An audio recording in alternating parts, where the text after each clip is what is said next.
আমরা প্রত্যেকেই জানি যে ঈশ্বরকে কখনো সৃষ্টি করা যায় না। যিনি স্বয়ং ঈশ্বর, যিনি স্বর্গ মর্ত সমস্ত কিছু সৃষ্টিকর্তা, তাকে কে সৃষ্টি করবে? কার সাধ্য আছে ঈশ্বরকে সৃষ্টি করার? না, কারোর সাধ্য নেই ঈশ্বরকে সৃষ্টি করার। ঈশ্বরকে সৃষ্টি করার বিষয়ে আজ ঈশ্বরের বাক্য কি বলছে শুনুন। ঈশ্বরের বাক্য লেবীয় পুস্তক তার 26 অধ্যায় 1 পদ।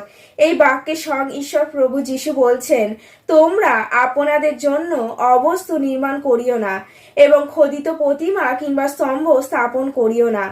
তাহাদের কাছে পরিপাত করিবার জন্য তোমাদের দেশে কোনো খোদিত প্রস্তর রাখিও না, কেননা আমি সদাপ্রভু তোমাদের ঈশ্বর। এই বাক্যে স্বয়ং ঈশ্বর প্রভু যিশু বলছেন, তোমরা মূর্তি তৈরি করো না, কারণ ঈশ্বরকে কোনোভাবেই সৃষ্টি করা যায় না। তোমরা তাদের কাছে পরিপাত অর্থাৎ নমস্কার নত হইও না, কারণ মূর্তি ঈশ্বর নয়, ঈশ্বরকে সৃষ্টি করা যায় না। আমি সদাপ্রভু তোমাদের ঈশ্বর। সদাপ্রভু অর্থাৎ অনন্তকাল স্থায়ী ঈশ্বর প্রভু যিশু, যিনি ছিলেন, আছেন এবং থাকবেন।